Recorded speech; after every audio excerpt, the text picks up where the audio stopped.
আমি যে ওই মোড়টা আছি তাদের রিক্সা দাঁড় করেন আমার এবার ঝাপাঝাপ আর চাকু। যশোর জেলা স্কুলের সামনে গতকাল রাত 11টার দিকে মৃত্যুঞ্জয় সাহা নামের এক ব্যবসায়ীকে সন্ত্রাসীরা একাধিক কুপিয়ে আহত করেছে।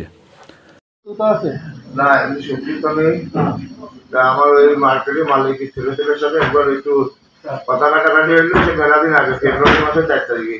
তার নাম কি?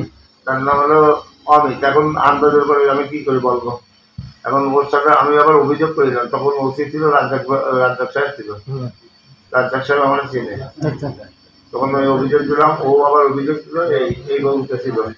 আজকে হঠাৎ করে বুঝলাম কি দেখি হলো। কোন জায়গায় এসেছে কথা হবে? এই যে জেলা স্কুলের সামনে ওরা মোটর সাইকেলে ছিল, পাক খাচ্ছিল, এবার যেই আমার দেখে দুদিক থেকে আবার রিক্সা ঘুরেছে, ওই মোটর সাইকেল ঘুরে গোলা ট্যাঙ্কের থেকে মোটর সাইকেল ঘুরে এবার ষষ্ঠীতলা এই জেলা স্কুলের যে মোড়টা, ষষ্ঠীতলা ঢুকতে বা আছে পুজো মন্ডল, আমি যে ওই মোড়টা আছি তাদের রিক্সা দাঁড় করেন আমার এবার ঝাপাঝাপ আর চাকু। গুরুতর আহত মৃত্যুঞ্জয় সাহা জানান, চুরিপট্টি নিজ দোকান বন্ধ করে ষষ্ঠীতলায় বাসায় ফিরছিলেন। প্রতিমধ্যে জেলা স্কুলের সামনে মুখবাধা 3 জন সন্ত্রাসী মৃত্যুঞ্জয়কে রিক্সা থেকে নামিয়ে এলোপাতাড়ি কুপিয়ে পালিয়ে যায়। স্থানীয়রা মৃত্যুঞ্জয়কে উদ্ধার করে যশোর জেনারেল হসপিটালে চিকিৎসার জন্য নিয়ে যায়।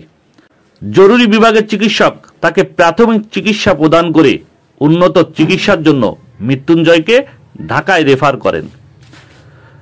চিকিৎসক জানান, তার দেহে 5-6টি আঘাতের চিহ্ন আছে, প্রচুর রক্তক্ষরণ হয়েছে, তার অবস্থা আশঙ্কাজনক। মার্কেটের সামনে বসেছিল, এখন ও হয়তো